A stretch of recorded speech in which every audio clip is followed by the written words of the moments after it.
जय हिंद दोस्तों। मैं नवीन शर्मा आप सभी का स्वागत करता हूं। आशा करता हूं आप सब एकदम अच्छे हैं, एकदम बेहतरीन हैं। एक बार सारे प्यारे दोस्त बताएंगे आप सब कैसे हैं। उम्मीद करेंगे बहुत अच्छे होंगे, बहुत बेहतरीन होंगे। और कमेंट सेक्शन में आप सबकी मुस्कुराहट एक बार दिखेगी और आप लिख देंगे जी हम अच्छे हैं। फिर हम कक्षा को आगे बढ़ाते हैं। पूजा, सौम्यदीप, निर्मल, मिथिलेश, मनीष, साहिल, सोनी, टेकचंद, मन्नू कुमार, आशुतोष, अनु, ताजदार, मांगेराम, भाटी, आकाश चौधरी, सोनम सिंह, महराज कुमार, गौरव शर्मा, सारे प्यारे साथियों का स्वागत है। अब बताइए, मेरा चेहरा आपको दिख रहा है बहुत अच्छे से, है ना? अरे थोड़ी तारीफ कर दिया करो यार, सुबह सुबह, अर्ली मॉर्निंग।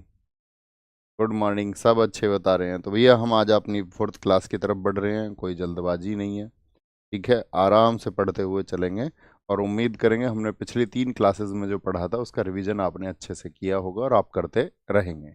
बस धीरे धीरे पढ़ते चलना है। आप बेशक से दोबारा पढ़ रहे हो, लेकिन हमेशा ऐसे पढ़ा करो कि आपका एक रिवीजन होता रहे। और अगर जो दोबारा पढ़ रहे हैं उनका जो रिवीजन है वो उनको ऐसे करना त्वरित तरीके से, फटाफट से भी, ठीक है? भी एक साथ चलते चलते रिवीजन कर लेते हैं। जो पहली बार पढ़ रहे हैं उनको थोड़ा इत्मीनान से पढ़ना है और फिर एक बार रिवाइज करना है, ठीक है? ओके, चलें जी, चलें बॉस, चलें चलें चलें, बहुत बढ़िया। ठीक है, अब इसके बाद कक्षा में कोई बात नहीं करेगा और ना ही हम किसी बात का कोई जवाब देंगे, ठीक है? सिर्फ हमको पढ़ना है, ठीक है? शुरू करें। कल हम आपको बता रहे थे किसके बारे में, जरा बताएं। लास्ट में ऐबक के बारे में हमने आपको बताया था। बताइए ऐबक किस वर्ष में गद्दी पर बैठा था? अब देखना, बोर्ड सारा साफ दिख रहा होगा ना आपको। अब ऐसा नहीं है ना, स्क्रीन के सामने जब मैं खड़ा होता हूँ तो वो पूरा बोर्ड पीछे घिर रहा होता है। अभी मुझे बताएं एक बार, बोर्ड पूरा दिख रहा है ना? ये बातें हम आपको बता चुके थे सभी। यहाँ से हम शुरू करने वाले थे आज की क्लास को, ऐबक के निर्माण कार्य। ऐबक के निर्माण कार्य। तो देखिए पहली कहानी समझिए, अढ़ाई दिन का झोपड़ा। अढ़ाई दिन का झोपड़ा, इसको अढ़ाई दिन का झोपड़ा क्यों कहा जाता है? पहली कहानी तो ये है। अढ़ाई दिन का मतलब क्या होता है? 2.5 दिन। 2.5 दिन मतलब 2 दिन और आधा दिन। एक दिन में कितने घंटे होते हैं? 24 घंटे। तो 24, 24 और 12, यानी इसको बनने में टोटल 60 आवर्स लगे। कितने आवर्स? 60 आवर्स, 60 घंटे में इसको बनाया गया, यानी कि 2.5 दिन में बनाया गया। लेकिन ये पहले संस्कृत का एक महाविद्यालय हुआ करता था, जिसका निर्माण वहाँ के एक राजा थे, विग्रहराज फोर्थ, विग्रहराज चतुर्थ भी उनको कहते, उन्होंने कराया। और इनके समय पर, जो विग्रहराज फोर्थ थे, इनके समय पर एक कवि हुआ करते थे जिनका नाम था आपका हरिकेल। हरिकेल के नाम का जिक्र हम यहाँ पर क्यों कर रहे हैं? क्योंकि हरिकेल वो व्यक्ति हैं जिनकी जो पंक्तियां थीं, जो कविताएं थी, वो उस संस्कृत महाविद्यालय में लिखी हुई थी। लेकिन ऐबक को ये रास नहीं आया। ऐबक ने बोला कि नहीं, इस महाविद्यालय को तोड़ दो। क्योंकि बहुत सारे राजा ऐसे रहते हैं जिनको ये लगता है कि शिक्षा की बिल्कुल जरूरत नहीं है, बस उनके नाम का बोलबाला होना चाहिए। तो ऐबक ने इस तरह से उसको तोड़वा दिया और उसकी जगह पर बनवाया आपका अढ़ाई दिन का झोपड़ा। कहते हैं इसने मजदूरों को 60 घंटे कुछ खाने और पीने को नहीं दिया, और इसने कहा कि जब इस मस्जिद का निर्माण आप कर देंगे। अढ़ाई दिन का झोपड़ा क्या है, ये भी क्वेश्चन पूछा जाता है, तो ये एक मस्जिद है। क्या है जी? एक मस्जिद है, जिसका निर्माण कितने दिन में हुआ? कितने दिन में हुआ निर्माण? फटाफट से बोलें। 60 घंटे में। तो इसे इस तरह से इसने एक संस्कृत के विद्यालय को तोड़वा दिया था। इसी ने साथी आपका ये पहला इसका स्मारक हुआ। दूसरा, कुव्वतुल इस्लाम मस्जिद, दुनिया आपका कहाँ पर? दिल्ली में इसने बनवाई। कहाँ पर है कुव्वतुल इस्लाम मस्जिद? कुतुब मीनार के उत्तर पूर्व में, यानी कि नॉर्थ ईस्ट में है। नॉर्थ ईस्ट में, इन north east of Qutub Minar. भैया ऐसा भी क्वेश्चन पूछा जा सकता है कि उत्तर पूर्व में? हाँ जी, डीएसएसबी पीआरटी में पूछा गया क्वेश्चन है कि कुतुब आपका कुव्वत उल इस्लाम मस्जिद कुतुब मीनार के किस दिशा में है? उत्तर पूर्व, दक्षिण पूर्व, उत्तर पश्चिम, दक्षिण पश्चिम। चारों विकल्प दिए गए थे। तो इसीलिए हमने इसको लिखा है, बड़े ध्यान से देखना और बहुत इंपॉर्टेंट इसको मानना। बहुत बार पूछा जाता है कुव्वतुल इस्लाम मस्जिद की, कुव्वतुल इस्लाम क्या है? सिर्फ इतना लिख देते हैं, स्मारक है, एक मस्जिद है, तो एक मस्जिद है। 2.5 दिन का झोपड़ा भी क्या है, याद रखेंगे, एक मस्जिद है। जो बातें मैं मार्क करूं उनको ध्यान से देखना है। उत्तर भारत की पहली मस्जिद है, उत्तर भारत की। अगर पूरे भारतवर्ष की पूछे कोई तो क्या कहेंगे, केरल की मस्जिद जो चेरामन जुमा मस्जिद है वो सबसे पहली मस्जिद है। क्या बोलेंगे, पहली मस्जिद है। बहुत बढ़िया मुस्कान जी, बहुत थैंक यू। कुतुब मीनार का निर्माण किसने शुरू कराया था, कुतुबुद्दीन ऐबक ने। किसकी याद में कराया था, किसकी याद में, बताएंगे एक बार फटाफट से। याद रख लेना है, कुतुब मीनार का जो निर्माण शुरू हुआ था वो हुआ था बख्तियार काकी की याद में। बख्तियार काकी कौन थे, जरा बताएं फटाफट से। हमने आपको नाम बताया था कि बख्तियार काकी कौन थे। बख्तियार काकी की याद में, in the memory of Bakhtiyar काकी। कुतुब मीनार के बारे में क्या क्या पूछा जाता है, कुतुब मीनार में कितनी मंजिल है टोटल, कुल 5 मंजिल हैं। 5 मंजिल हैं। पहली मंजिल ऐबक ने शुरू करवाई 1199 में। दूसरी, तीसरी और चौथी मंजिल बाद में एक शासक आए, इल्तुतमिश, इसीलिए कहा जाता है कि इल्तुतमिश ने इसको पूर्ण कराया था। ठीक है। सबसे ठीक आंसर दिया है और सबसे पहले आंसर दिया है सुमित कुमार जी ने। सुमित कुमार जी ने कहा है कि बख्तियार काकी इनके गुरु थे, एक सूफी संत थे। बहुत शानदार, वेरी गुड। अली सैफी, बहुत सही आंसर है आपका।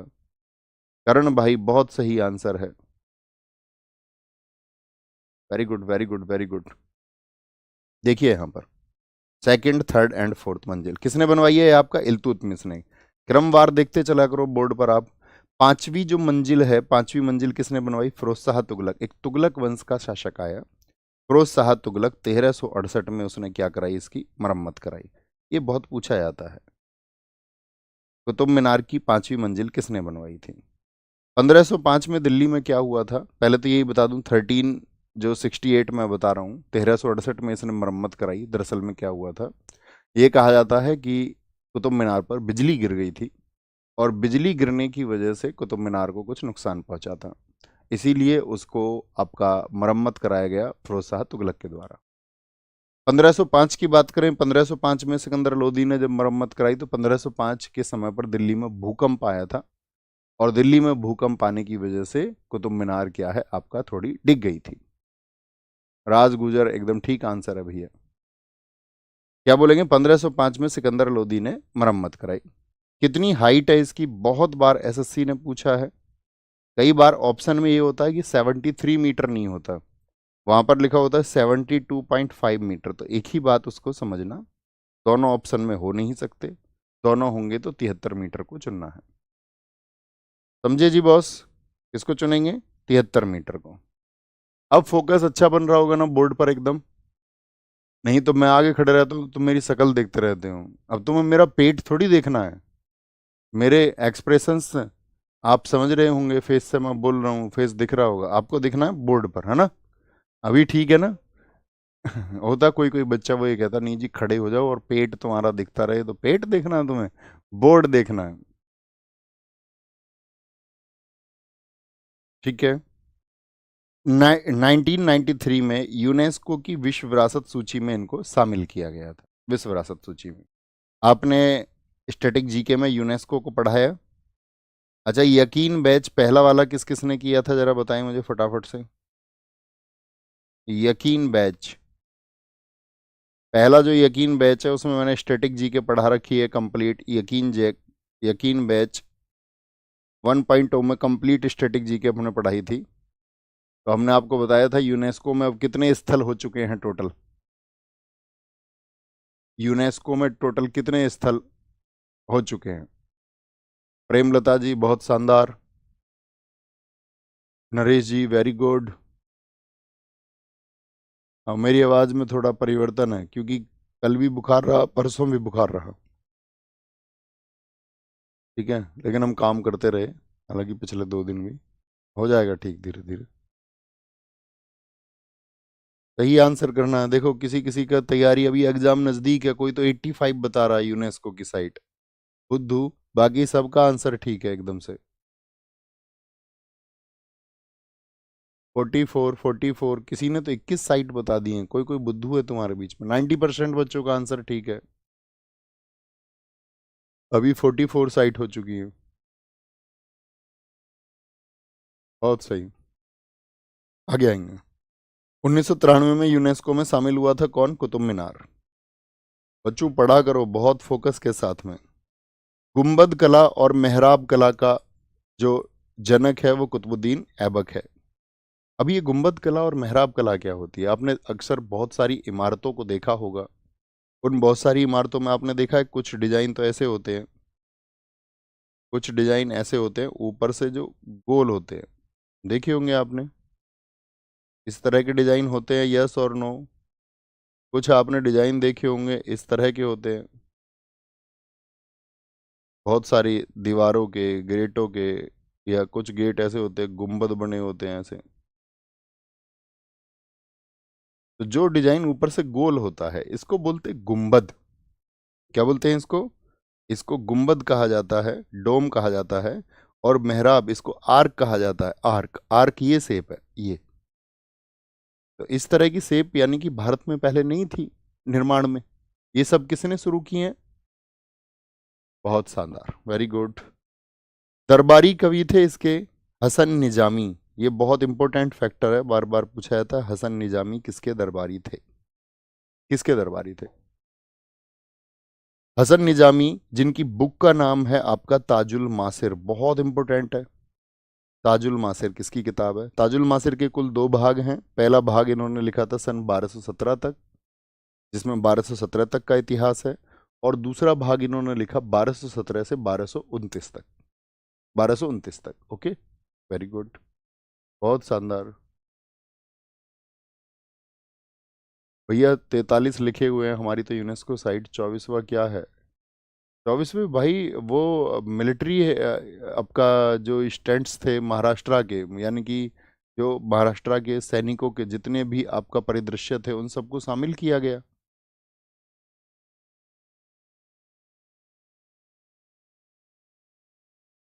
जानते नहीं हैं आप इस बात को? आप तो करंट अफेयर भी पढ़ते होंगे तो 44वां पता होना चाहिए। महाराष्ट्र के जो सैन्य अवस्था की चीजें हैं, ठीक है। यहाँ देखोगे ऐबक को गुंबद कला और मेहराब कला का जनक कहते हैं। ऐबक की जो मैट मौत हुई थी वो 1210 में हुई। 1210 में, 1210 में चौगान या पोलो खेलते समय उनकी मौत हुई थी। अब यहाँ पर फटाफट से बताओ, ये पोलो कौन सा खेल है? आपने देखा है घोड़े पर बैठ करके हॉकी खेलते हैं, हॉकी।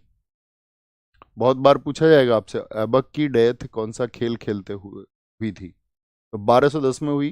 पोलो खेल रहा था, घोड़े पे बैठ के हॉकी से खेलते रहते हैं, आपने देखा होगा। फिर ये गिर गया, और गिर गया तो गिर के मौत हो गई। ऐबक का मकबरा लाहौर में है। इसके बाद में जो शासक आया इल्तुतमिश, उसने इसको बनवाया था। इसने बनवाया था, इल्तुतमिश ने इसको बनवाया था। एक बार जितना भी इसका पढ़ा है इसको ध्यान से दोबारा एक बार रिपीट करिए। आपको 2 मिनट का समय, 2 मिनट नहीं 1 मिनट का समय देते हैं। जितना कुतुबुद्दीन ऐबक का पढ़ा उसको दोबारा से रिपीट करिए, और यदि आपका कोई डाउट है तो उसको आप रखिए एक बार फटाफट से, फटाफट से। भैया पोलो में 4 खिलाड़ी होते हैं, शुभम चौधरी जी ने कहा है, बहुत सही।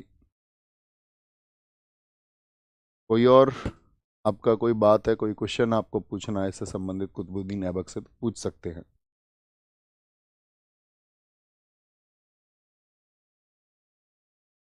वेरी गुड सर, हमको पढ़ना ही होता है, पढ़ना ही होता है, अच्छा। हाँ पढ़ना ही होता है, पढ़ना ही चाहिए। देखिए मैं सिर्फ छोटी सी बात कह सकता हूँ, जिसको बहाने बनाने, बहाने मतलब जो अपनी पढ़ाई के अतिरिक्त, एक तो बच्चा ये होता है कि किसी भी तरीके से मैं पढ़ाई करूँगा। एक ये होता है कोई ना कोई बहाना बना रहा है हमेशा, नहीं मेरा पेन अच्छा नहीं चल रहा है, मेरे कमरे में लाइट अच्छी नहीं है, मेरे पास फ़ोन अच्छा नहीं है, ये अच्छा नहीं है, ये हो जाता तो और ठीक रहता, ये रहता वाइट बैकग्राउंड की जगह ब्लैक बैकग्राउंड हो जाता, काला बैकग्राउंड हो जाता, ठीक है ना। और मतलब कुछ भी सही, ये सब होता है। मतलब जहाँ आप किसी और चीज़ की बात कर रहे हैं तो यहाँ पर मतलब अभी मस्तिष्क पूर्ण रूप से सकारात्मक नहीं है। एक छात्र का मस्तिष्क पूर्ण रूप से सकारात्मक होना चाहिए। पहले उसको प्रसन्न होना होगा अंदर से। यदि आप खुश रहेंगे तो मैं ये कहता हूँ आपकी मेमोरी अच्छी होगी, आप बहुत अच्छा पढ़ पाओगे और अच्छे रिजल्ट्स होंगे। यही मेरी आपसे रिक्वेस्ट है। आप सब भाई बहन एक उम्मीद के साथ में पढ़ाई कर रहे हैं। कल एक सपना आपने देखा हुआ है कि वो पूरा होगा, और वो पूरा होगा सिर्फ और सिर्फ डेडिकेशन से। कोई और बात करनी नहीं है, सिर्फ आपका फोकस होना चाहिए आपके सिलेबस पर। कहीं और इधर उधर किसी शिकायत पर ध्यान देना ही नहीं है। चलें बॉस, चलें चलें, आगे चलेंगे। आराम सहा, आराम सहा। आराम सहा की हम बात करते हैं, किसके बाद में गद्दी पर आया? अब क्रम आप देखते रहना। ऐबक के बाद में आराम सा 8 महीने का शासन रहा, तो इम्पोर्टेंट नहीं है, पूछा नहीं जाता। इसको इल्तुतमिश ने, इसके बाद का जो शासक है उसने इसको हरा दिया था जूड के युद्ध में। भाई पहले तो युद्ध होते थे गद्दी के लिए, ठीक है। क्या बोलेंगे? दिल्ली के जो सरदार थे वो सब किसके पक्ष में आ गए थे? इल्तुतमिश के समर्थन में आ गए थे। और लाहौर वाले जो सरदार थे, लाहौर जानते हो ना, आज पाकिस्तान में, लेकिन पहले तो हिंदुस्तान का ही हिस्सा था, ये सब थे आराम शाह के समर्थन में। इन सब के बीच में एक वॉर हो गया। लाहौर के सरदार कहते थे आराम शाह तुमको गद्दी पर होना चाहिए, नहीं दिल्ली के सरदार कहते थे इल्तुतमिश तुमको गद्दी पर होना चाहिए, जिसमें इल्तुतमिश की विजय हुई और आराम शाह को गद्दी से हटा दिया गया। बड़ी छोटी सी बात है, याद भी नहीं रखनी है। तो कहने का मतलब है इल्तुतमिश गद्दी पर आ गया। इसका शासनकाल बहुत बार पूछा जाता है। इल्तुतमिश कौन से नंबर का शासक है? तीसरे नंबर का, तीसरे नंबर का। आगे इल्तुतमिश, इसे गुलाम का गुलाम कहा गया, गुलाम का गुलाम। क्यों? क्योंकि आप जानते मोहम्मद गोरी एक गुलाम था। मोहम्मद गोरी का गुलाम कौन था बताइए? कुतुबुद्दीन ऐबक। और ऐबक का भी गुलाम था इल्तुतमिश। तो इस तरह से इसको गुलाम का गुलाम, क्या बोलेंगे? बोलेंगे बोलेंगे फटाफट से। गुलाम का गुलाम कहा गया। इसे इलबरी वंश का तुर्क बताया गया। मैंने बताया इन सबका वंश कौन सा था? इलबरी, पहले भी हमने बताया, इसीलिए इसको इलबरी वंश भी कहा गया। ठीक है बॉस। इसकी उपाधि अमीर उल अमरा थी, ठीक है। इसके पिता का नाम ईलम खां था। ये अतिरिक्त जानकारियां नहीं याद करनी है, ध्यान से जो हम बताए वो याद करना है। इसके पिता का नाम ईलम खान था। राजधानी जो इसने बनाई वो दिल्ली बनाई। अब मुझे एक बात बताइए आप लोग, ऐबक की राजधानी कहां पर थी? ऐबक की राजधानी सारे लोग बताएंगे। तो आप कहेंगे भैया ऐबक की जो राजधानी थी, ऐबक की राजधानी, इंद्रप्रस्थ में उसने सैन्य राजधानी बना रखी थी, लेकिन उससे मतलब नहीं है। उसकी राजधानी जो थी वो लाहौर में थी। लाहौर में, कहाँ थी? लाहौर में। बहुत बढ़िया। तो लाहौर से इसने राजधानी कहाँ बना ली? दिल्ली में। इसीलिए इसको दिल्ली सल्तनत का वास्तविक संस्थापक कहा जाता है। दिल्ली सल्तनत की जो शुरुआत की थी, जो वास्तविक संस्थापक था वो कौन था? वो इल्तुतमिश था, इल्तुतमिश, ठीक है। इसने गद्दी पर बैठने के बाद में क्या किया था? शुरुआत में गद्दी पर तो कब बैठा? ये 1211 में। लेकिन इसकी कहानी सुनिए, पहले क्या थी इसकी कहानी सुनिए। पहले ये बदायूं में, चूंकि ये किसका गुलाम था? आपका कुतुबुद्दीन ऐबक का, तो इसको बदायूं की जिम्मेदारी दी गई थी। बदायूं उत्तर प्रदेश में पड़ता है, एक जिला है, ठीक है। और जैसे कि हमारा जिला बुलंदशहर है उत्तर प्रदेश में, उसका पड़ोसी एक जिला है लगभग। इल्तुतमिश ने इक्ता प्रथा चलाई थी, मोस्ट इंपोर्टेंट। एक हमने आपसे कहा था सिर्फ उत्तर भारत में इक्ता किसने चलाई थी, वो आंसर करिए। इक्ता क्या था ये भी हमने आपको बताया था। तो आपसे उम्मीद हम ये भी करेंगे, अगर हमने आपने हमारे अच्छे छात्र की तरह पढ़ रहे हैं तो आप जरूर ये सोच पाएंगे कि इक्ता क्या था। तो आप कहेंगे इक्ता जमीन का एक टुकड़ा था जिसको सैनिकों को दिया जाता था नगद वेतन के बदले, ठीक है। तुर्क चहलगानी 40 सरदारों का इसने गठन किया था। तुर्क चहलगानी यानी तुर्क सरदार थे 40। अच्छा, जब पहले राजा होते थे तो उनका बड़ा विरोध होता था, कोई ना कोई उनके खिलाफ साजिश करता रहता था। तो इसने क्या किया? सब सरदारों को बुलाया कि जो मेरे खिलाफ हो सकते हैं उन सबको मैं अपने साथ ही मिला लेता हूं। भाई जब दुश्मन बनाने से काम नहीं चल रहा तो दोस्त बना लो, तो इसने दोस्त बना लिए सब 40 सरदार।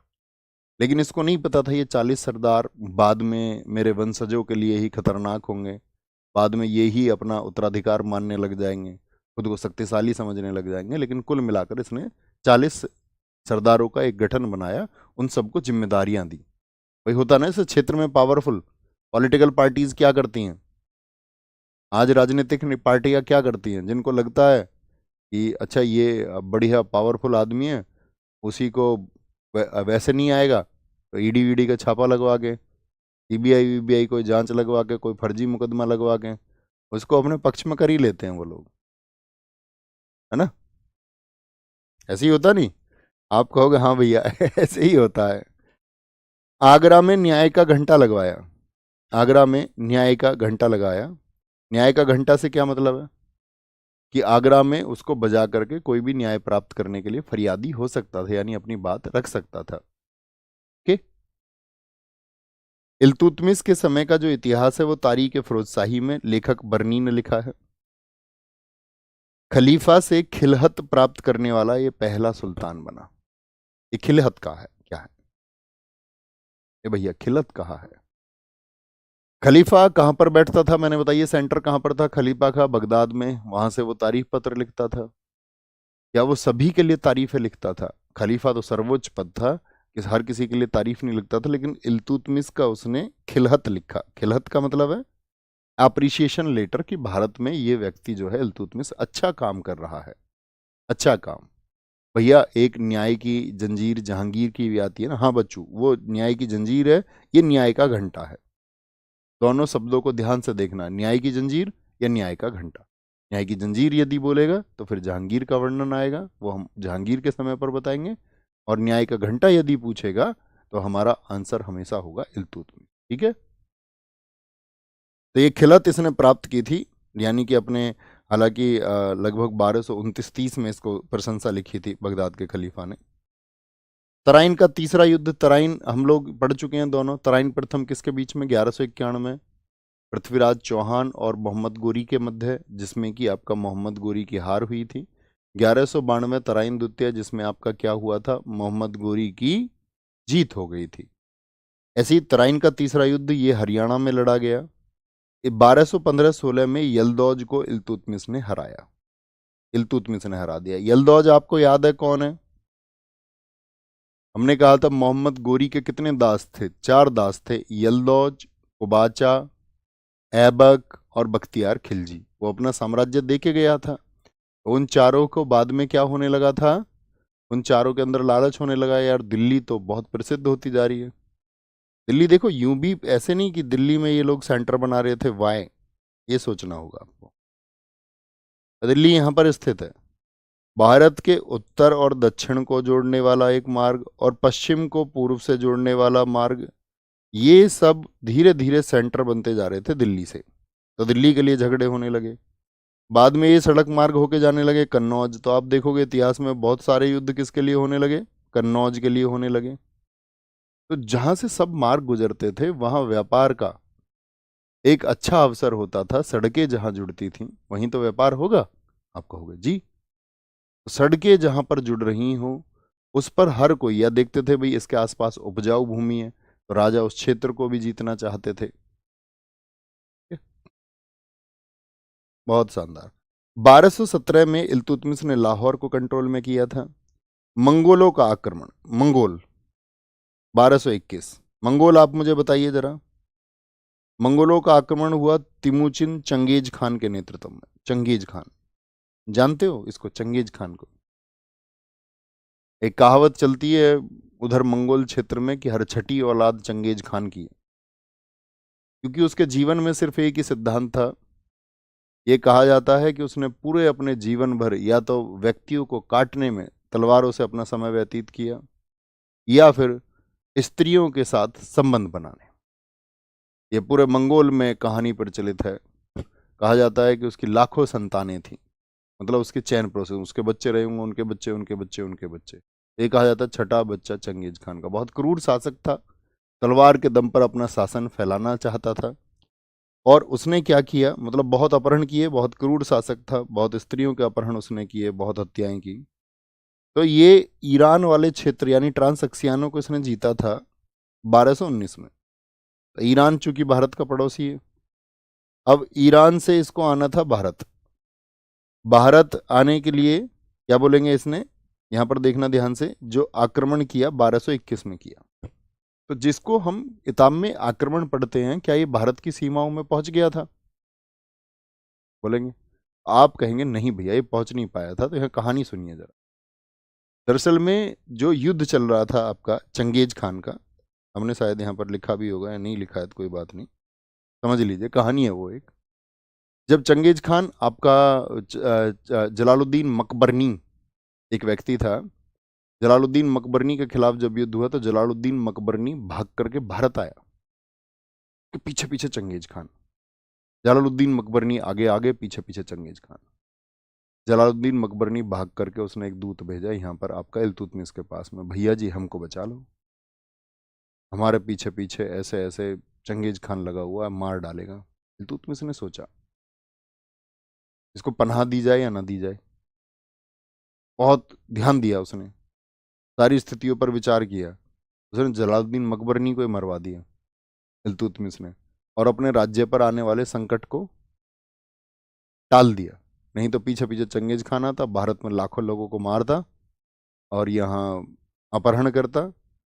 और पहले के क्रूर शासकों के काम थे, इनके लिए मर्डर और रेप कोई बड़ी बात नहीं होती थी, ना इनके अंदर उतनी मानवीय भावनाएं होती थी, इनको बस अपना आतंक फैलाना होता है हर वर्ग में। ये आकर के यहाँ वो सब चीजें ना करे, इसका ख्याल रखा उसने, और उसने समझदारी पूर्वक उसको मरवा दिया।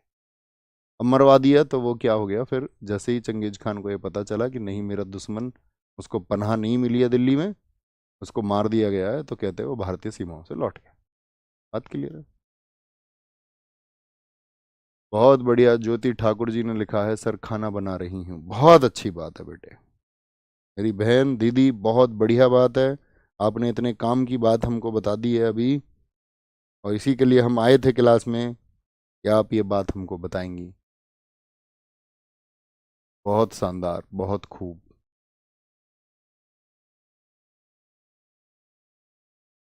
बहुत जबरदस्त। भैया आएंगे आगे। तो इल्तुतमिश ने बंगाल जीता 1226 में, यानी कि 1226 में इसने आपका बंगाल क्षेत्र को जीता था। और बंगाल क्षेत्र यहाँ पर फिर बिहार का सूबेदार कैसे जी? देखिए आज का जो बिहार है वो पहले बंगाल क्षेत्र में ही लगता था, आज का जो उड़ीसा है वो पहले बंगाल क्षेत्र में ही लगता था। तो बिहार का जो सूबेदार है वो अलाउद्दीन जानी को ये बना के आया था, उसको लेकर के गया था। 1232 में इसने ग्वालियर जीता, कोई महत्वपूर्ण बात नहीं है। सुल्तानगढ़ी का मकबरा किसने बनवाया? जहां मैं महत्वपूर्ण लिख दूं, प्रॉमिस लिखिए, पी लिखिए, पी, कि भैया उसको जरूर हम फोकस पे रखेंगे।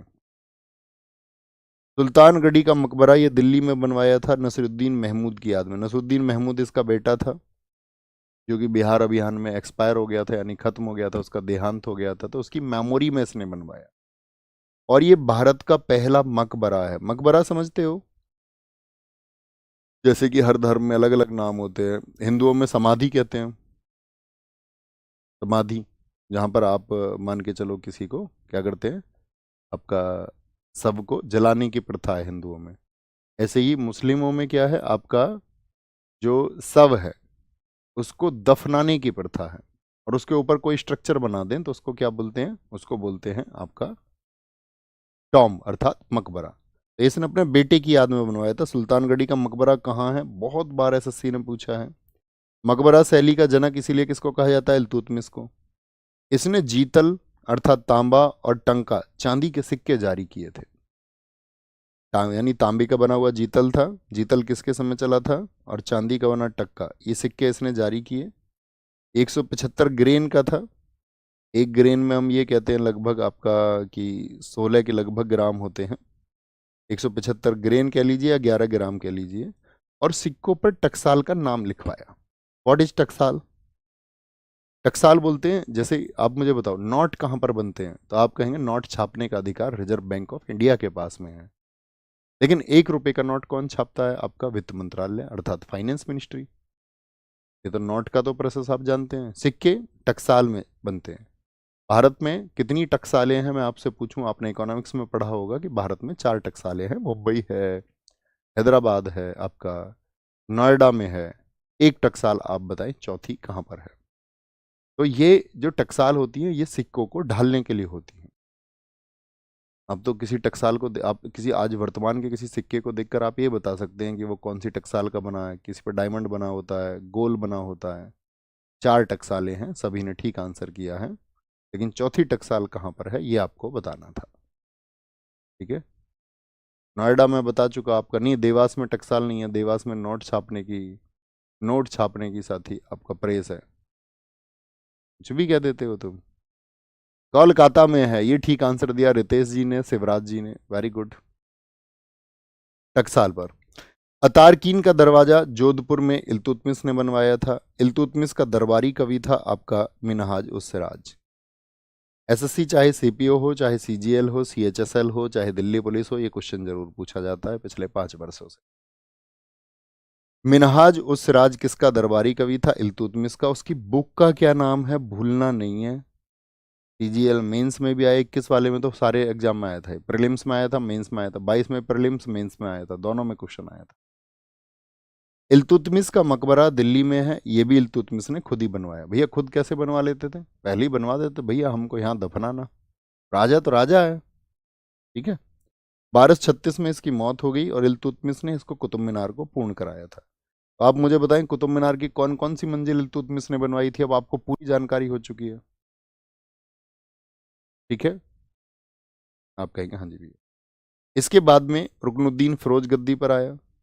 इसका पिता तो इल्तुतमिश ही है, यानी कि इल्तुतमिश का बेटा ही था, और इसकी माँ थी शाह तुर्कान। ये बड़ी मतलब ऐसे समझो बदतमीज किस्म की महिला थी, और अपना ही शासन चलाती रहती थी, अपना शासन चलाती रहती थी। इसके जो क्या बोलेंगे, मृत्यु 1236 में हो गई, 1236 में, 1236 में। अरे सर जी, हमने तो इतने दिन बाद देखा है, हम तो सोच रहे थे आप पढ़ाना छोड़ चुके। अबे तुम तो कैसी कैसी बातें रहती हैं बुद्धू। हम्म, ऐसे कैसे छोड़ देंगे? क्लास का नहीं, बीच में टाइम मिल गया था, क्लासेस नहीं थी उस तरह से, अपना काम था। बहुत सही, वापस आएंगे भैया। देखिए, इस समय के जो प्रांतीय इक्तादार थे, इक्तादार आप समझते हैं, इक्ता मतलब जमीन का टुकड़ा जिनको मिलता था, और इक्तादार के पास अगर जमीन हो जाती थी, मान के चलो कई सैनिक हो गए और बहुत सारे इक्ता हो गए इकट्ठे, तो वो उन लोगों ने समूह बनाया कि भाई हम खिलाफ इसके काम करते हैं, क्योंकि राजा अच्छा नहीं है, इसके सारे जो कंट्रोल है वो इसकी माँ के हाथ में है, शाह तुर्कान। और शाह तुर्कान डिसीजन अच्छे नहीं लेती थी। ठीक है, एक तानाशाही महिला थी। तो इसकी जगह पर सबने प्लान किया कि भाई यार, अगर महिला ही शासन चला रही है तो फिर तो एक काम कर लो, देख लो किसी और को। तो इसकी जगह रजिया सुल्तान गद्दी पर आई थी। रजिया सुल्तान कैसे आई? रजिया सुल्तान ये समझिए, रजिया सुल्तान तो बेटी थी इल्तुतमिश की। तो रजिया सुल्तान ने देखा कि दरबार में बड़ी गड़बड़ चल रही है, माँ उल्टे सीधे डिसीजन ले रही है, उसके खिलाफ में गुट थे ही। ये पहुंच गई आपका जुमे के दिन, शुक्रवार की नमाज में लाल कपड़े पहन के। लाल कपड़े फरियाद का प्रतीक माने जाते हैं। बहुत जबरदस्त भाषण दिया वहां रजिया सुल्तान ने, और बताया कि भाई आप क्या चल रहा है, किले के अंदर से क्या हो रहा है, कितना मतलब क्रूरता का शासन है। और ये कहा सब लोगों से, मतलब एक प्रार्थना की कि यदि आप मेरा साथ दोगे तो मैं आपकी हिफाजत करूंगी, आपके लिए काम करूंगी। तो ये कहते हैं कि वहां जो भीड़ थी वो इतनी उग्र हो गई थी कि उसने किले पर आक्रमण कर दिया। किले पर आक्रमण, शाह तुर्कान वुरकान इन सब को पकड़ लिया उन्होंने। तो क्या बोलते हैं, रजिया सुल्तान तुर्की इतिहास की पहली मुस्लिम शासिका हुई, और इसका शासनकाल भी दोस्ती याद रखना बहुत इंपॉर्टेंट है। पिता कौन है? इल्तुतमिश है। माता कुतुबी बेगम थी। रजिया कुल्हा और चोगा पहनती थी। कुल्हा मतलब ऐसा ब्लेजर टाइप पे, और टोपी लगा के रहती थी, टोपी। यानी कि ये पहली शासक तो बनी बनी, और भारत में उस समय पर ये ऐसी महिला बनी जिसने बुर्का को त्याग दिया। ठीक है, रजिया ने काले गुलाम याकूत को अमीर आखूर हमने आपको बताया था क्या होता था, जो आपका अस्तबल होता था जहां पर घोड़े रखे जाते हैं, उस डिपार्टमेंट में ये होता था। रजिया सुल्तान, मिनहाज उस सिराज एक इतिहासकार है। मिनहाज उस सिराज ने एक बात कही है कि यदि रजिया महिला ना होती तो उसका नाम भी भारत के बड़े राजाओं में लिया जाता। इस बात का क्या मतलब है? यानी वो ये कहना चाह रहा है कि रजिया का महिला होना ही उसके लिए नुकसानदेह साबित हुआ, क्योंकि लोग पचा नहीं पाते ना महिला की तरक्की। ऐसे ही समाज में, भाई आप चाहेंगे आपकी बहन बेटी कामयाब हो, आप उनको कल कामयाब करोगे, बाकी समाज का आप रिएक्शन देखना। बाकी सोसाइटी का। अब आप सोच के देखो, आज से 800 साल पहले, आज से 900 साल पहले, आज से 1000 साल पहले कैसी स्थिति रही होगी, सोच के देखिए एक बार।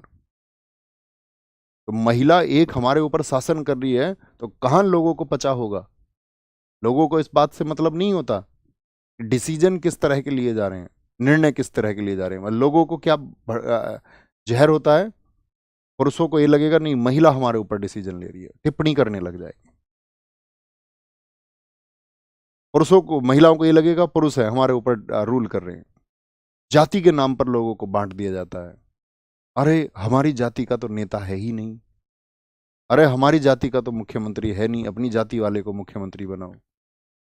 फिर ये भी नहीं चलता तो धर्म के नाम पर, अरे हमारे धर्म का व्यक्ति होना चाहिए। तो कहने का मतलब ये, लोगों को ये मतलब नहीं है कि व्यक्ति डिसीजन कैसे लेगा, उनको ये मतलब है कि जो आदमी है वो कौन है। डिसीजन विसीजन जाए इधर उधर, कुछ भी होता रहे, देश का कोई दिक्कत नहीं है, राज्य का कुछ भी होता रहे, स्टेट का कुछ भी होता रहे, हमारा आदमी होना चाहिए, चाहे करप्ट हो, चाहे रेपिस्ट हो। इस देश में रेपिस्ट मुकदमे जीत रहे हैं।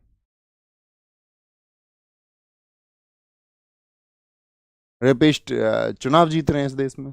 समझ रहे हैं आप, देश किस दिशा में जा रहा है ये विचार करना पड़ेगा, क्योंकि साक्षरता कोई बढ़ा नहीं रहा है, एजुकेशन बढ़ाने के लिए कोई प्रयास है नहीं। वो चाहती हैं सरकारें आप अनपढ़ बने रहें, आप पढ़े लिखे ना, आपके आने वाली पीढ़ियां भी अनपढ़ बनी रहें, ताकि सवाल ना पूछें, सवाल ना पूछें या फिर उनके किसी भी भ्रम के शिकार बने रहें। यहां पर आएंगे तो ये काला गुलाम जो याकूत है, इसका नाम बहुत इंपॉर्टेंट है। जब रजिया फेमस हुई, रजिया ने अच्छे डिसीजन लिए, अच्छा शासन चलाया, तो लोगों ने उसके बारे में अफवाहें शुरू कर दी। सबसे आसान क्या होता है किसी महिला के बारे में टिप्पणी करने का, उसके चरित्र पर सवाल उठा दो। सबसे आसान तरीका यही करता है ना समाज। ऐसे ही रजिया सुल्तान के चरित्र पर सवाल उठाए गए कि उसका जो काला गुलाम था, मतलब वो ब्लैक था, अबसीनियाई गुलाम था वो, ब्लैक याकूत। एक मूवी भी आई थी रजिया के ऊपर, उसमें हेमा मालिनी रजिया बनी है, और धर्मेंद्र, धर्मेंद्र जो उनके पति हैं वो बने हैं आपका याकूत खान। ठीक है। बाद में इसको बनाया इन्होंने अमीर हाजिब, यानी कि रॉयल मैनेजर। पूरे दरबार का काम ये देखता था, राजशाही परिवार का क्या काम होगा। तो जो याकूत था उसको सब लोगों ने कहा कि रजिया यदि घोड़े पर बैठती थी तो ये अपनी गोद में भरकर उसको घोड़े पर बिठाता था, वो घोड़े से उतरती थी तो अपनी गोद में भर करके ये उसको घोड़े से उतारता था। तो सब लोगों ने इसके और उसके प्रेम की कहानी चल दी। समझ रहे हैं? अब क्या होगा, किसी के बारे में फिर लोग कहेंगे अरे यार हमने तो इसको इसलिए गद्दी पर बिठाया था, इसका तो सिर्फ प्रेम में, इश्क में ध्यान है, हमारे कल के बच्चे, हमारे अधिकारों के लिए कौन लड़ेगा, इसका तो ध्यान ही नहीं है, ये तो महारानी होकर इश्क कर रही है। चलिए, इसके खिलाफ होने वाले विद्रोह कौन कौन से थे। पहला विद्रोह किया कबीर खां एयाज ने, जो कि लाहौर का था। ये वही 40 सरदार है, तुर्क चहलगानी। तुर्क चहलगानी किसने बनाया था?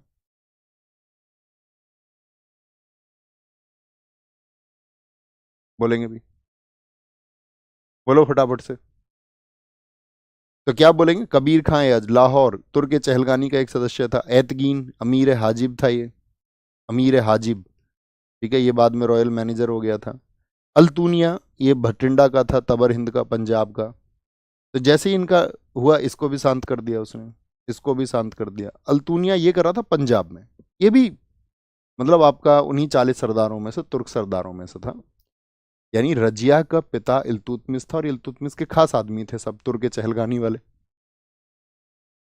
रजिया ने कहा अच्छा बेटा, ज्यादा नेता बन रहा, हम आ रहे हैं अभी पंजाब, दिल्ली से चल दी सेना लेके, युद्ध कर दिया उसमें। वहां पर पड़ता है भटिंडा में। पिछली बार दिल्ली पुलिस ने ही पूछा, किला मुबारक कहाँ पर स्थित है? पंजाब में। यहाँ पर याकूत मारा गया, यानी कि काला गुलाम मारा गया, और रजिया को कैद कर लिया गया। रजिया तो उसको विद्रोह को दबाने गई थी, लेकिन रजिया को यहाँ पर कैद कर लिया गया। अब रजिया बेचारी बंधी पड़ी है कुर्सी पर, और उधर जितने वो तुर्क चहलगानी के बाकी लोग थे, कितने, 40 में से एक तो अल्तुनिया है जिसने विद्रोह किया है, और इसको कैद भी कर लिया है। बाकी सरदारों ने अपने दिल्ली में बोतल वोतल खोल ली, उन्होंने पार्टी शुरू कर दी अपनी। जो जूस पीते थे उन्होंने जूस मंगा लिया, जो कोल्ड ड्रिंक पीते थे उन्होंने कोल्ड ड्रिंक मंगा ली, जो वैसे थे 2-4 पैक वैक वाले उन्होंने पौए वुए मंगा लिए अपने, और शुरू दावत दिल्ली में। बड़ा दावत करो, अब तो महारानी कैद कर ली गई है पंजाब में। अल्तुनिया को ये खबर पता चली, बोला पकड़ने वाले हम, कैद करने वाले हम, ये दिल्ली के सरदार हमको पार्टी में ही नहीं बुला रहे हैं। पार्टी में तो कम से कम बुलाओ, इतना क्रेडिट तो हमको दो, हमारे बिना कुछ संभव था क्या? हम ना होते तो क्या होता? अब इतनी देर में भैया रजिया सुल्तान समझ गई, बड़ा परेशान है अल्तुनिया, इसकी तरफ आंख मार दी उसने एक। बोला तू क्यों आंख मार रही है, मतलब झूठी कहानी है लेकिन तुम समझ लो, समझ जाओगे। उसने कहा देख भाई। बोला भाई? भाई कैसे हैं हम तेरे? मैंने कहा कोई बात नहीं, सुनो सुनो, हाँ अब ठीक है, अब बोलो। मैंने कहा देखो तुम हो यहाँ सरदार, तुमने मुझे कैद कर लिया है यहाँ पर। अभी तुम अगर मुझसे शादी कर लो तो तुम कौन हो जाओगे? रजिया के पति। दिल्ली की गद्दी पे कौन बैठेगा जाके? कल को तुम्हारा अधिकार होगा। एक सरदार बन के मुझे मार के तुम्हें क्या मिलेगा? वैसे भी वो 39 सरदार उधर दावत कर रहे हैं, तुमको तो कोई पूछ नहीं रहा। मुझको मार भी दोगे, कल वहां जाओगे वो 39 तुमसे लड़ेंगे। मेरे साथ चलोगे तुम्हारा सम्मान होगा, रुपया पैसा मिलेगा, इज्जत मिलेगी, हमारे साथ काम करोगे तो। ये बोल दिया उसने उससे। बोले ठीक है बॉस, चलते हैं। वो उसके भी समझ में आई, दिमागदार आदमी था। उसने बोला ठीक बात है, ये तो यार परफेक्ट बात है। उसने बोला ठीक है तो शादी कर लेते हैं। अब आपको पता ही है भैया, लड़की का चक्कर बाबू भैया, इसने शादी कर ली और इसकी जगह इल्तुतमिश के तीसरे पुत्र बहराम शाह को शासक घोषित किया गया। ये कहानी क्यों बनी? भाई वहां दिल्ली में जो थे, तो रजिया जब वापस गई तो उधर तैयार बैठे थे सारे सरदार, युद्ध कर दिया उन्होंने, वापस भागना पड़ गया रजिया को। वापस भागते हुए अल्तुनिया मारा गया है। इधर से जितनी गति से गए उससे दुगनी गति से वापस लौट के आए। उधर से फिर भीड़ इनके पीछे भाग ली, सेना इनके पीछे भाग ली। कहते रास्ते में अल्तुनिया को अलग मारा गया, रजिया को अलग मारा गया। बेचारे ने सोचा होगा अच्छा आया इसके चक्कर में। बहुत बढ़िया, आगे आगे। इसकी जगह इल्तुतमिश के तीसरे पुत्र बहराम शाह को शासक घोषित किया गया, शासक घोषित किया गया। नया पद बनाया गया, एक नायब ए मुमलिकात, जैसे आज देश में प्राइम मिनिस्टर की पोस्ट होती है उस तरह इस पद को बनाया गया था। वजीर बनाया गया मुहाजुद्दीन को, जिसकी मृत्यु हुई 1242 में और हत्या इसकी कर दी गई। ठीक है, किसकी हत्या? हत्या होगी बहराम शाह की। रजिया की हत्या 13 अक्टूबर 1240 को कैथल में हुई थी, ये तो पुरानी बात हो गई। मिनाज उस राज इतिहासकार किसके समय था? इल्तुतमिश, इसके बाप के समय था, पिताजी के समय रजिया के। उसने बताया था उसकी कमी सिर्फ औरत होनी थी, नहीं तो उसका नाम भी भारत के बड़े राजाओं में लिया जाता। ठीक है, तो बैराम साहब ने बताया था, इसको गद्दी पर बैठाया था। ये कौन था? ये भी इल्तुतमिश का पुत्र था, रजिया का भाई था। इसने अपना नायब मुमलिकात एतगीन को नियुक्त किया था, एतगीन को, और फिर इसने एतगीन की हत्या करवा दी। एतगीन की, नायब मुमलिकात हम मार्क करना चाह रहे थे, एतगीन की इसने हत्या करवा दी। क्यों भैया? दरअसल में एतगीन ऐसा आदमी था, उसने बोला बहराम शाह एक बात बताओ, राजा है क्या, राजा बनने लायक है? सबने कहा नहीं भैया आप हो राजा बनने लायक। किसी के इर्द गिर्द लोग भी तो होते हैं 4-6 जो उसको कहते हैं नहीं जी तुम ही हो सुप्रीम पावर। कभी कभी अंधों में भी काणा राजा हो जाता है, देखा है आपने? जब अंधे हो जाए, एक काणा हो उसको थोड़ा तो दिख रहा है तो बाकी सबके ऊपर रूल करने लग जाता है, बाकी सबके पास सवाल नहीं है। तो फिर क्या होता है? जन्म लेती है ऐसी ही एक व्यवस्था जो कि एतगीन की व्यवस्था थी। उसने कहा राजा कितने हाथियों के साथ सुबह को बाहर घूमने जाता? बोला साहब उसके साथ 2 हाथी होते हैं। बोला मेरे साथ 4 हाथी रखो। बोलो जी जब वो सो के उठता है तो उसके लिए 4 लोग शंखनाद करते हैं। बोले हमारे लिए 8 रखो। उसके दरबार में कितने आगे अंगरक्षक जाते हैं? बोले साहब उसके साथ 20 जाते हैं, हमारे साथ 40 जाएंगे। मतलब राजा कोई नकार दिया और अपनी व्यवस्था उससे दुगनी, ताकि लोगों के अंदर शोर हो। शोर, व्यवस्था दिखे, काफिला दिखे अपना। उसको पता चल गया मसूद शाह, इसको बहराम शाह को, कि यार ये ऐसे ऐसे कर रहा है एतगीन। उसने चुपचाप सोते हुए को मरवा दिया उसको। राजा तो राजा है। तैयर के नेतृत्व में मंगलों का आक्रमण बहराम शाह के समय हुआ था। ऐसे ही फिर मसूद शाह जो रुकनुद्दीन फिरोज का बेटा था, वो गद्दी पर बैठा कुछ दिन के लिए किसलू खां की हेल्प से।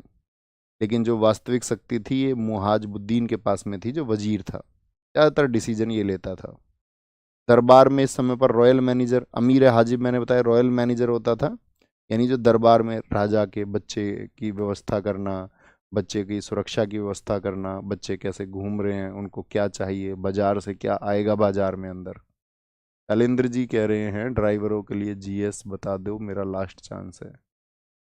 बच्चों जीएस के लिए अलग अलग जीएस नहीं होती है, सबके लिए कॉमन जीएस होती है। आप सिलेबस पर ध्यान दिया करो। देखो आपको एग्जाम के लिए मान के चलो मैथ्स पढ़ना है, कोई टिप्स नहीं है, मैथ्स के जितने टॉपिक्स हैं उन सबको अच्छे से कर लो एक बार। रीजनिंग के जितने टॉपिक्स हैं वो कर लो। जीएस के जितने टॉपिक्स हैं सिलेबस में वो पढ़ लो। कोई एक्स्ट्रा टिप्स नहीं है, किसी के पास जादू की झप्पी नहीं है, कोई भी मारेगा तुक्का मारेगा आपके लिए। और ऐसी वीडियो होती है ना 50, मैंने एक वीडियो बनाई थी अब से 1 साल पहले, जीएस स्ट्रेटजी दिल्ली पुलिस के लिए। 1 साल में एक, बहुत से ऐसे होंगे 1 साल में 75 वीडियो तुम्हारे लिए बना देंगे। ऐसे बढ़ जाएगा वैसे बढ़ जाएगा, कुछ नहीं बढ़ेगा, गारंटी है। आपको बस उस सिलेबस को, सब्जेक्ट को ध्यान से पढ़ना है। कोई किसी के पास टिप्स नहीं है, किसी को नहीं पता होता क्या एग्जाम में आएगा। अगर हम सिलेबस को अच्छे से पढ़ लेंगे तो आने की संभावनाएं बहुत ज़्यादा हो जाती। ऐसा नहीं ये छोड़ दो ये पढ़ लो, ऐसा बिल्कुल मत करना। ध्यान से सारे सिलेबस को पढ़ना, थम्स अप करो जी भैया हम ऐसे ही पढ़ेंगे, ठीक है। तो अमीर हाजिब कौन था आपका? अब जैसे ड्राइवर पार्ट है तो ड्राइवर पार्ट के लिए आपका सबसे ज़्यादा तो वही पूछा जाएगा, उसको सबसे ज़्यादा पढ़िए। कंप्यूटर है आपका, कंप्यूटर का आपका अच्छे से पढ़िए, है ना। ऐसा नहीं कि सर इसके लिए कोई टिप्स दे दो, टिप्स कुछ नहीं होती हैं, किसी से मत मांगो। कमजोर आपकी कमजोरी को भी दर्शाता है कि जी मुझे इसके लिए कुछ बता दो, नहीं। ध्यान से बस पढ़ते रहिए एक फ्लो में, आगे आएंगे। तो कौन आता गद्दी पे? नसरुद्दीन महमूद, इल्तुतमिश का पुत्र था। इसको सल्तनत काल का औरंगजेब कहते हैं। सल्तनत काल किसका? दिल्ली सल्तनत का। औरंगजेब क्यों कह रहे हैं जी? औरंगजेब दोस्त इसीलिए कह रहे हैं क्योंकि आपको मैं बताऊं, औरंगजेब कहने का मतलब यह है कि औरंगजेब का कोई खर्चा नहीं था। औरंगजेब टोपी सी करके अपना जीवन व्यतीत करता था, कुरान की आयतें लिखता था, मतलब अपने खुद के निजी रूप से उसके खर्चे नहीं थे भाई। ऐसा नहीं था दरबार का, वही मानता था जनता का पैसा है, उसको खुद के ऊपर खर्च नहीं करो। तो इस तरह से ऐसे ही एक शासक था नसरुद्दीन महमूद, टोपी सीकर जीवन व्यतीत करता था। नायब मुमलिकात इसका था बलबन। नायब मुमलिकात दोस्त मैं कभी भी कहूँ ना, इसको आप मानना पीएम पद। यानी बलबन जो था किसके समय पर प्रधानमंत्री था? महमूद बलबन का दामाद था। देखिए बलबन की चालाकी देखिए, पहले इसने अपनी बेटी की शादी किससे कराई है? राजा से। भाई जिसका दामाद ही राजा है उसको क्या दिक्कत है? सर औरंगजेब तो बाद में आया ना। हाँ तो आज तो औरंगजेब पुराना हो चुका है ना, ये वर्तमान इतिहासकारों ने लिखा है। ये बच्चों ऐसा नहीं था कि किसी ने सन 1246 में लिख दिया था कि कोई औरंगजेब आएगा सन 1658 में गद्दी पर, ये उसके जैसा है। थोड़ा लॉजिक लगाया करो। ये किसी इतिहासकार ने मान के चलो सन 1900 में लिखा है। उसने देखा एक दिल्ली सल्तनत में था शासक नसरुद्दीन महमूद, एक मुगल वंश में एक शासक हुआ जो 1658 से 1707 तक रहा, औरंगजेब। उसने तुलना करी तो सन 1900 में किसी इतिहासकार ने लिख दिया कि नसरुद्दीन महमूद सल्तनत काल का औरंगजेब था। ऐसे लिखा जाता है, ऐसे थोड़ी जैसे तुम सोचते हो कि जी उस समय कैसे पता चल गया औरंगजेब, ये उस समय का इतिहास नहीं है, ठीक है। तो महमूद बलबन का दामाद था, और ये कहा जाता है नसरुद्दीन महमूद की मौत के बाद में शमसी वंश का ये व्यक्ति था, इलवरी वंश से संबंधित। प्रथम इलवरी वंश का यहाँ पर खात्मा हो गया, यानी इलबरी वंश का इसके बाद कोई शासक नहीं रहा। और इसके बाद में गद्दी पर आया बलबन। बलबन अपने आप में एक स्टोरी है। आप अगर आज आर्थिक रूप से कमजोर हैं, कोई भी वजह आपको कमजोर कर रही है, आप नाटे हैं, आपका कद कम है बाकी सबसे, आपका रंग काला है, आप गोरे नहीं हो या आप गोरी नहीं है, या किसी भी वजह से कोई भी दुनिया का ऐसा कारण है जो आपको इन्फीरियरिटी लेके आता है, हीनता आपके अंदर पैदा करता है, पहले तो आप उसका शिकार मत होना। बलबन की कहानी कुछ ऐसी ही है। बलबन बहुत छोटा सा था, 3.5 फीट का आदमी, दिल्ली का राजा बना और इसने सारे गुलाम वंश की ताकतों को पीछे कर दिया, सबको। तो आपके पास प्लानिंग होनी चाहिए, एक बेहतरीन प्लानिंग होनी चाहिए। दुनिया चाहती है कि आप हारें, लेकिन आपके पास बेहतरीन योजना होगी तो आप दुनिया में वो करके दिखाओगे जो कोई नहीं कर सकता। बस खुद के ऊपर हौसला, खुद के ऊपर विश्वास, अपने हौसले को बढ़ा करके रखिए और हमेशा ये बोलते रहिए कि मैं कर जाऊंगा। मैनिफेस्ट करते रहिए। मैं एक चीज बताता था, मैनिफेस्ट। मैनिफेस्ट का मतलब है, अगर आप मैनिफेस्टेशन कर रहे हैं अच्छे से, यानी आप खुद को एज्यूम करिए कि आप वहां पर हैं जहां आप होना चाहते हैं, आप हो जाएंगे। बस मेहनत करते रहना। ओके, अपना ख्याल रखिए, मिलते हैं कल। थैंक यू, नमस्ते, जय हिंद, जय भारत, टेक केयर। घर सबको नमस्ते बोलना, सभी बुजुर्गों को नमस्ते, सभी बच्चों को बहुत सारा प्यार। टेक केयर, जय हिंद, जय भारत। चलो, कुछ बच्चे कह रहे हैं सर हमको जो है शायरी सुना दो। चलो देख के बोलनी पड़ेगी, चलो बोल देते हैं एक शायरी। एक शायरी बढ़िया सी सुनाते हैं तुमको। अभी मैं खुर्जा गया था तो मैं वहां सुना के आया, है ना। चलो अभी तो मिल नहीं रही है, ऐसे ही बोल देते हैं, मुझे याद है वैसे। शहर में बस्तियां और भी हैं, शहर में बस्तियां और भी हैं, ईमानदारी के अलावा मेरी गलतियां और भी हैं। शहर में बस्तियां और भी हैं, ईमानदारी के अलावा मेरी गलतियां और भी हैं, और मैं जानता हूं आप मुझे उस पार नहीं ले जाओगे, और मैं जानता हूं आप मुझे उस पार नहीं ले जाओगे, लेकिन शहर में कश्तियां और भी हैं। कश्ती समझते हो ना, नाव। तो शहर में बस्तियां और भी हैं, ईमानदारी के अलावा गलतियां और भी हैं, और मैं जानता हूं आप मुझे उस पार नहीं ले जाओगे, लेकिन शहर में कश्तियां और भी हैं। और माना आज अव्वल आ गए आप, माना आज जीत गए आप, माना अव्वल आ गए आप, माना जीत गए आप, लेकिन वह मत पालना शहर में हस्तियां और भी हैं। तो ख्याल रखिए अपना बहुत सारा। जय हिंद, जय भारत, टेक केयर, नमस्ते।